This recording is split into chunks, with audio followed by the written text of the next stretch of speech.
안전관리를 담당하는 직업의 가장 큰 의미는 타인의 안전을 최우선시하는 봉사직입니다.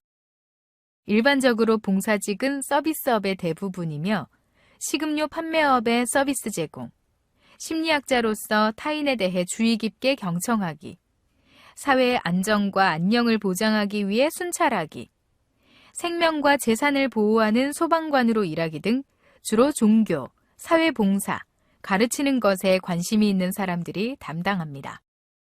봉사직에 근무하는 사람들의 특성은 일반적으로 사람지향적이고 매우 친절하며 협력적이고 재치와 이해심이 있으며 특히 인간의 본질적인 문제에 관심이 많습니다. 따라서 안전관리자는 타인을 위한 봉사자로서의 윤리적인 가치관을 바탕으로 한 직업윤리가 필요합니다. 안전관리를 담당하는 안전관리자들은 직업 현장의 위험 요인들을 찾아 사전에 제거할 수 있어야 하고 만일의 안전사고 발생에 대비하기 위해 항상 예방활동에 노력해야 합니다. 또한 나와 내 가족뿐만 아니라 사회와 국가, 국민의 생명과 재산을 지키기 위해 노력해야 하며 이를 위해 필요한 전문적 지식과 기술을 창의적으로 배우고 익혀야 합니다. 그리고 봉사직이 반드시 갖추어야 할 배려심과 친절함, 인간 중시의 신념과 가치관 또한 갖추어야 합니다. 전문직이란 개념은 범속직에 대한 반대의 의미로 사용됩니다. 여기서 범속직이란 교육보다는 훈련에 의한 기능의 숙달을 중시하고 자신들의 권리 옹호에 관심을 두는 직업입니다. 반면에 전문직은 훈련보다는 오랜 교육에 의한 자격을 요구하고 이론적 배경을 중시하는 직업을 말합니다. 그리고 전문직 단체와 윤리 강령을 두는 등의 특성을 가진 직업을 말합니다. 따라서 사회는 안전관리자에게 범속직과는 다른 전문단체와 직업윤리 헌장을 정하여 스스로 실천할 것을 요구하고 있습니다. 직업윤리 강령이란 기업의 경영행위 기준이 되는 일반적 가치체계, 윤리 원칙 및 회사가 적용하고자 하는 특정의 규칙을 문서화한 강령을 의미합니다. 따라서 직업윤리 강령은 윤리 헌장의 좀 더 구체적인 표현으로서 기업 구성원 행동의 기본 방향을 명시했기 때문에 윤리 헌장과 같은 뜻으로 쓰이기도 하지만 윤리 규정, 행동 헌장이란 유사 용어를 사용하기도 합니다. 그러나 직업윤리 강령의 개념에는 사훈, 사시, 기업 신조 등을 포함한 경영 이념, 그리고 종업원 행동 지침, 기업 윤리 헌장 등을 포함한 총체적 윤리 관리와 실천을 위한 기업 윤리에 관한 기본 방침과 세부 행동 지침을 문서화하여 발표한 것을 의미하기도 합니다. 한편 직업 윤리 강령은 경영직의 경영 활동과 노동직의 생산 활동, 그리고 비윤리적 압력의 사전 예방과 경영의 방향 제시 등을 포함한 기업 활동 전반에 걸친 윤리적 지침이기 때문에 그 실효성을 거두기 위해서는 윤리 강령의 시행 지침이 구체적으로 작성되어야 하고 미이행에 대한 벌칙 규정도 포함되어야 합니다. 그리고 내부에 전담 부서를 두어 기업 윤리 강령 실천 정도를 점검하여 결과를 인사에 반영하는 것이 필요합니다. 실제로 정부의 공무원 윤리 헌장과 공무원 윤리 헌장 실천 강령을 통해 공직자들이 공직윤리 실천을 위해 어떠한 노력을 하고 있는지를 알 수 있으며 전국경제인연합회의 기업윤리 헌장과 기업윤리 자가진단표 발표 등을 통해 기업들이 윤리 경영을 위해 어떠한 노력을 하고 있는지를 알 수 있습니다. 결과적으로 안전관리 직업인들이 전문직으로 자리 잡으려면 무엇보다도 안전윤리의 확립에 힘써야 합니다. 전문직으로서의 안전직업윤리는 안전관리자들에 대한 자율적인 규범 체제가 있어야 하고 비윤리적인 사람에 대해 퇴출과 같은 자율적인 규제가 이루어져야 합니다. 또한 안전 관련 직업단체가 중심이 되어 전문성 신장을 위해 스스로 노력을 강화하여 자율적인 권한의 강화와 그에 상응하는 책임을 져야 합니다. 안전관리자에게 요구되는 윤리 문제는 인간의 생명과 신체, 재산에 대한 안전을 가장 우선시할 것을 요구하는 규범입니다. 철학자 요나스의 정언 명령은 위험을 피하라는 것입니다. 즉, 위험 가능성이 있으면 신중하게 피하여 돌이킬 수 없는 치명적인 피해로부터 인류를 지켜야 함을 강조하고 있습니다. 여기에서 안전관리 직업윤리, 즉 안전윤리의 강화 방안을 종합적으로 모색해 보겠습니다. 첫째, 국가의 안전윤리에 대한 책무성입니다. 사실 국가만큼 안전을 다룰 수 있는 조직이나 기구는 없습니다. 국가는 정책, 법, 행정력 등을 통해 위험에 대처할 수 있습니다. 그런데도 국가는 위험에 적절히 대처하기보다는 잘못된 정책, 미비한 법과 제도, 공직자의 무사안일과 복지부동의 업무 태도와 부정부패 등으로 오히려 위험을 키워온 점도 없지는 않습니다. 따라서 국민들의 생명과 신체, 재산의 안전을 보장하는 것이 국가의 가장 기본적 임무라는 점에서 국가는 안전윤리를 최우선시해야 합니다. 둘째, 기업의 안전윤리에 대한 사회적 책임성입니다. 안전저해 요인은 대부분 과학기술을 활용하여 재화와 서비스를 생산하는 기업에서 발생하게 됩니다. 그리고 기업은 경제활동을 하는 과정에서 시민의 안전보다는 이윤을 우선시하는 비윤리적인 모습을 보이는 경우가 있습니다. 예를 들면 불량 소방장비 및 시설, 환경오염, 부실공사 등입니다. 따라서 기업은 사회적 책임을 다하려는 자세를 가져야 합니다. 인간의 삶 자체의 불안전성으로 사회가 황폐화되고 소비자가 존재할 수 없게 되면 결국 기업도 존립할 수 없다는 점을 인식하고 사회와 국민의 안전을 최우선으로 하는 기업 경영이 필요합니다. 셋째, 전문가 집단의 안전윤리에 대한 책무입니다. 우리는 전문가 집단의 도덕적 해이나 방심이 국민들의 생명, 신체, 재산에 치명적인 위해를 가할 수 있다는 점을 명심해야 합니다. 특히 모든 직업에서의 안전 관련 종사자나 안전관리자, 즉 항공, 운송, 화학플랜트, 원자력, 전기, 건축 등 각 분야에서 타인의 생명과 신체에 위해를 가져올 수 있는 모든 직업군에서 위험을 생산하고 관리하는 직업에 종사하는 전문가들은 항상 안전을 최우선시하는 윤리적 가치관과 직업윤리를 가져야 합니다. 또한 항상 모든 지식과 주의력을 동원하여 미리 위험을 예측하고 예방해야 하며 위험이 발생한 경우에는 신속하게 대피하여 그 피해를 최소화해야 할 것입니다. 넷째, 국민들의 안전윤리에 대한 감시입니다. 주권자이자 소비자로서 국민들은 국가와 기업, 전문가 집단의 위험 산출이나 방기 행위를 감시해야 합니다. 또한 일상생활에서 안전윤리를 생활화하여 시민 스스로 위험을 산출하지 말아야 합니다.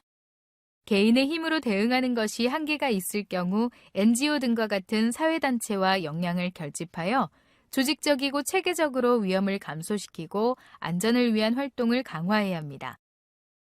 마지막으로 인간의 생명과 안전을 위협하는 근대화와 급속한 과학기술 발달 등에 대해 공동체적 성찰이 필요합니다. 새로운 과학기술이 인간의 행복을 목표로 하는 것이 아니라 오히려 인류의 행복을 위협하는 위험을 생산하고 있다면 무엇을 위한 근대화이고 누구를 위한 과학기술인지에 대한 철학적인 성찰이 필요한 것입니다.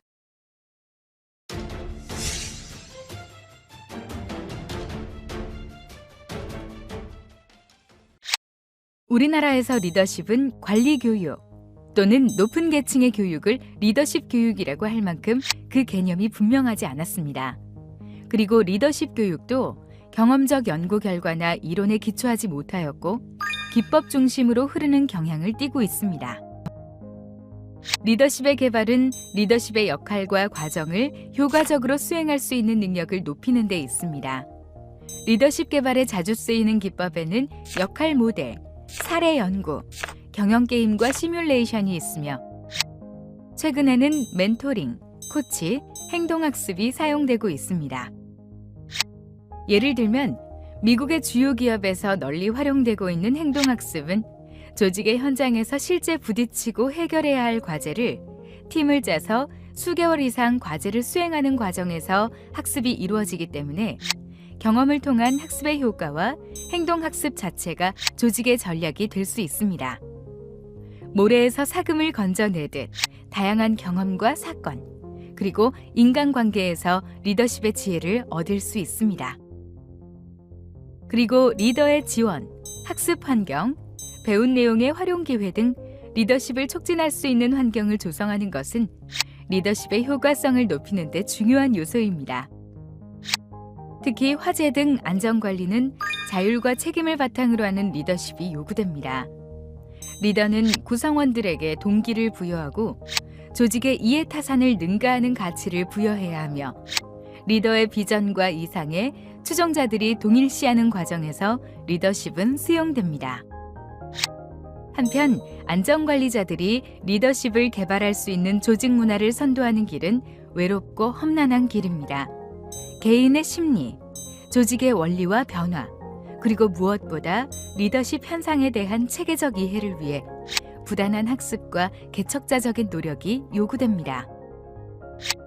안전 리더십은 2000년대 이전까지는 일반적인 의미로 안전을 관리하는 리더 혹은 경영진이 필요로 하는 리더십으로 인식되었고 2000년대 초반부터 안전에 대한 변혁적 리더십의 긍정적 효과 정도로 평가되었습니다. 오 데아엔 플리는 안전 리더십을 부하 직원들이 안전 성과 향상을 위해 열심히 노력하고 효율적으로 작업하며 안전 성과에 대한 책임감을 갖도록 동기부여를 하는 것으로 보았습니다. 피터스는 현재의 안전 상태를 파악하고 개선하기 위한 비전을 세우고 비전 달성을 위한 방법을 고안해내는 총체적인 과정으로 안전 리더십을 정의하였습니다. 클라크는 효과적인 안전 수행을 위한 변혁적 리더십과 동적인 거래적 리더십을 모두 지향한 리더십으로 안전 리더십을 정의하였습니다. 우는 안전 리더십을 조직과 개인적 요소로 구성된 환경하에서 조직의 안전 목표를 달성하기 위해 리더의 강력한 영향력을 조직 구성원에게 발휘함으로써 형성되는 리더와 조직 구성원 간의 상호 절차이며 안전보호, 안전 코칭, 안전 통제 차원에서 경영진이 가지는 리더십으로 보았습니다. 미국 산업안전보건청에서는 안전 리더십과 안전관리 체계의 관계를 구분하여 정의하였습니다. 안전 리더십은 조직의 안전 목표를 달성하기 위해 안전 리더가 작업자들과의 상호활동이라고 정의하고 안전관리 체계는 안전 리더십을 가진 리더들이 조직의 안전 목표를 달성하기 위한 전반적인 안전 업무 수행 절차라고 구분하였습니다. 한편 국내의 경우는 안전 리더십을 무죄의 달성을 위하여 근로자의 의식, 태도와 행동을 변화시키고 사업장에 안전 문화가 정착되도록 영향력을 발휘하는 것으로 정의하고 있습니다. 이상 여러 학자와 기관의 안전 리더십에 대한 정의를 살펴보았는데 결국 안전관리자에게 필요한 리더십은 결국 조직 내 안전 목표를 달성하기 위해 경영진의 안전에 대한 관심과 투자를 조언하고 근로자의 안전행동을 촉진하는 리더십이라고 볼 수 있습니다.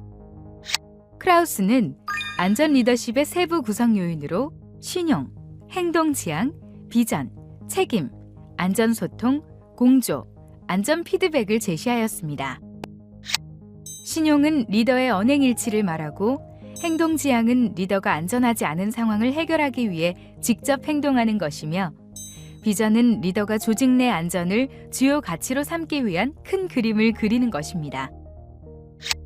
책임은 리더가 조직원을 위해 핵심적인 활동에 대해 책임을 지도록 하는 것입니다. 안전 소통은 조직의 안전 문화를 형성하고 유지하는 데 중요한 역할을 합니다. 공조는 조직의 안전 문제 해결을 위해 조직원의 적극적인 참여를 의미합니다. 피드백은 조직원들이 모든 안전행동의 결과를 신속하고 정확하게 긍정적으로 인정하고 활용하도록 장려하는 것입니다. 안전관리자에게 요구되는 안전 리더십에는 상기의 구성 요인 외에도 자율성과 윤리성 그리고 책임성이 필요합니다. 이러한 자질을 갖추지 못한 안전관리자는 리더십의 행사가 어렵고 비록 영향력이 있어 보일지라도 그것은 상사에 대한 두려움이나 상사로부터 평가를 받기 위해 마지못해 움직이는 것입니다. 따라서 안전관리자는 기본적으로 안전 리더십의 의지를 밝히고 안전규범을 정립하여 사내외 커뮤니케이션 시스템을 구축하고 안전 리더십을 구현하는 것이 기본적으로 필요합니다. 안전관리자에게 요구되는 리더십 방향과 자기점검 항목에 대한 내용을 참고자료에서 다운받아 확인해 보세요. 안전관리 계획의 필요성. 공사 현장의 안전관리에 관한 사항은 건설기술진흥법과 산업안전보건법에 의해 규정하고 있으나 그 적용 대상은 일정 규모 이상의 공사 현장을 기준으로 하고 있어 소규모 공사 또는 부분적인 공사 등의 경우에는 안전관리에 대한 구체적인 규정이 미흡한 상태인데요. 소방법에서는 공사 현장에 대한 별도의 안전관리 업무를 제시하고 있지 않으나 소방 대상물의 소방안전관리의 수행을 의무화하고 있습니다. 그 주요 내용은 화재 예방, 소방시설 설치, 유지 및 안전관리에 관한 법률 제20조 제1항과 6항과 다중이용업소의 안전관리에 관한 특별법 제14조에 다음과 같이 제시되어 있습니다. 첫째, 피난시설 및 방화시설의 유지와 관리. 둘째, 소방시설이나 그 밖의 소방 관련 시설의 유지와 관리. 셋째, 화기 취급의 감독. 그리고 그 밖의 소방안전관리상 필요한 업무입니다. 이 내용에 따라 사용 중인 건축물의 증개축, 대수선, 인테리어 공사 등의 진행 시 해당 공사의 안전관리에 대한 책임과 의무가 발생하는 것이죠. 공사장 소방안전과 관련된 구체적인 작업사항은 화재 예방, 소방시설 설치 유지 및 안전관리에 관한 법률 시행령에서 규정하고 있는데요. 그 내용을 살펴보면 인화성, 가연성, 폭발성 물질을 취급하거나 가연성 가스를 발생시키는 작업, 용접, 용단 등 불꽃을 발생시키거나 화기를 취급하는 작업, 전열기구, 가열전선 등 열을 발생시키는 기구를 취급하는 작업, 국민안전처 장관이 정하여 고시하는 폭발성 부유분진을 발생시킬 수 있는 작업, 그리고 그 밖에 제1호부터 제4호까지와 비슷한 작업으로 소방청장이 정하여 고시하는 작업으로 규정하고 있습니다. 공사 현장의 안전관리 실태를 살펴보면 용접 작업과 같은 불티를 발생시키는 작업 및 콘크리트 양생을 위한 열풍기의 사용, 가설전선의 사용, 흡연 장소 등으로 인한 화재 위험이 상존하는 것입니다. 이러한 공사 현장 화재 위험의 유형은 전기 화재, 방화, 가설 건축물 화재, 작업자 부주의 등으로 나눌 수 있는데요. 먼저 국내 공사장 화재 원인 중 가장 큰 비중을 차지하는 전기 화재에 대해 살펴보도록 하겠습니다.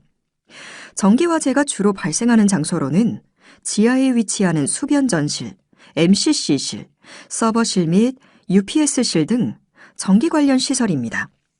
또한 공사 현장에서는 가설전기를 사용하게 되므로 가설전선의 관리 소홀 및 전열기구의 부적절한 사용 및 관리에 따른 화재 발생 우려도가 높고 공사 현장에서 전기 화재가 발생할 경우 발화 지점이 은폐되어 있는 경우가 많아 초기 대응이 지연될 가능성이 매우 높습니다.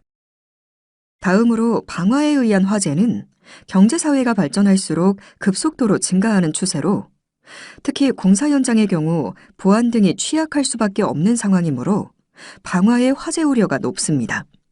방화는 휘발유나 신호 등 유류를 점화원으로 활용하는 경우가 많기 때문에 공사 현장에 적치된 다량의 가연물 등이 연소하면서 급속한 연소 확대가 이루어져 심각한 인명피해 및 재산피해를 야기할 가능성이 있습니다. 또한 공사 현장의 경우 컨테이너 등의 가설 건축물을 현장 사무소 및 식당 등으로 활용하는 경우가 대부분이며 난방을 위한 전열기, 단열재 등의 사용이 이루어지고 식당 등에서는 화기의 취급도 이루어지고 있는데요.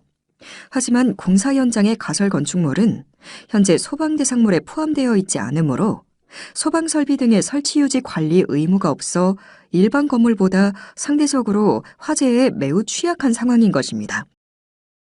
작업자의 부주의로 인한 화재는 주로 용접 작업의 불티로 인한 화재와 담뱃불에 의한 화재가 대표적인데요. 용접 작업이 이루어지는 공사 현장에는 단열재, 페인트류 등 다량의 가연성 또는 인화성 물질이 적치되어 있을 가능성이 있어 착화되면 대형 화재 사고로 이어질 가능성이 있습니다.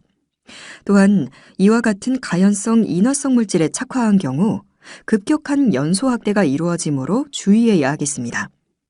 그리고 담뱃불에 의한 화재의 경우 현장 가리막 등의 가연물이 될 수 있는 자재가 사용되는 공간에 담배 불티 등이 바람에 날려 현장의 가연물에 착화할 가능성이 있는 것입니다.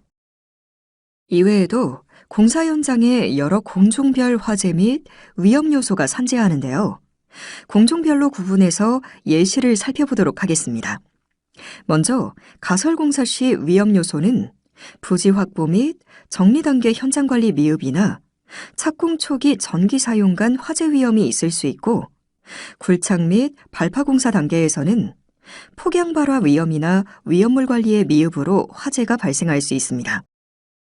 강구조물 공사의 경우 용접 및 절단 작업 시 불티 발생이나 가연성 자재 관리 미흡으로 인한 화재가 있을 수 있고, 마감 공사에서는 단열재 설치 공정 간 폭발이나 화재 위험의 요소가 있고, 대량의 분진 발생, 지하 공간 자재 적치 등이 또 다른 위험 요소로 작용할 수 있습니다. 그리고 전기 및 기계 공사에서는 용접 등의 작업에서 불티가 발생하거나 임시 발전기 사용과 더불어 전선 관리가 미흡하기도 하는 등 다양한 화재 위험 요소가 있을 수 있고, 그 외에도 철거 작업 간 비내화성 가림막을 설치하거나 위험물 관리에 미흡할 경우에는 공사 현장에서 화재를 일으킬 수 있으니 주의해야 하겠습니다. 그렇다면 공사 현장 내의 화재 취약 요인은 무엇일까요? 공사 현장에서는 대규모 자재 및 인력이 소요되며, 이러한 자재들은 가연성, 불연성을 불문하고 현장에 다량 적치되어 있습니다. 이로 인해 완공 이후가 사용 시보다 가연물의 양이 많고 집중되어 있는데요. 건축물 시공 공정과 화재 리스크의 상관관계를 보면 공사 초기 기초 및 골조 공사 진행 단계에서는 연료 지배형 화재 특성을 갖게 되나, 건축물의 외벽을 구성하는 커튼월 설치 이후에는 내외부가 차단되며 실내에 마감 재료 등 각종 가연물이 집중되면서 연료 지배형과 환기 지배형의 복합 형태를 나타내게 됩니다. 특히 공사 후반으로 갈수록 화재 발생의 위험도와 발생 시 피해 정도가 증가하는 형태로 완공 전 시점에서 리스크가 극대화되는데, 이러한 마감 공사는 인테리어 공정으로, 신축 공사가 아닌 개수 및 인테리어 공사의 경우 위험도가 높은 단독 공정으로 볼 수 있습니다. 이와 같이 다양한 원인과 요인으로 발생하는 공사 현장의 화재 및 안전관리를 위해 건설기술관리법 시행령 제46조 2의 규정에 의거하여 안전관리계획서를 작성하는데요. 계획서를 작성하는 이유는 공사 전반의 보건 및 안전을 효율적으로 관리하여 계획된 공정 및 공기를 준수하여 공사가 이루어질 수 있도록 함과 동시에 사고 예방을 통해 인명 및 재산 피해를 최소화할 수 있도록 하기 위해 계획하는 것입니다. 안전관리계획 수립을 위해서는 먼저 안전관리계획 수립 대상 여부를 확인해야 하는데요. 건설업자 또는 주택건설 등록업자는 안전관리계획을 작성하여 공사감독자 또는 감리원의 확인을 받아 공사 착공 전 발주자에게 제출합니다. 이후 안전관리계획을 받은 발주자는 당해 건설공사의 관할 행정기관에 제출하고, 행정기관은 내용 검토 및 필요시 보완을 요청하여 계획을 수립합니다. 안전관리계획 시 제시해야 할 내용은 건설공사 개요 및 안전관리 조직, 공종별 안전점검 계획, 공사장 주변의 안전관리 대책, 통행안전시설 설치 및 교통소음에 관한 계획, 안전관리비 집행계획, 안전교육 및 비상시 긴급조치 계획, 그리고 공종별 안전관리 계획입니다.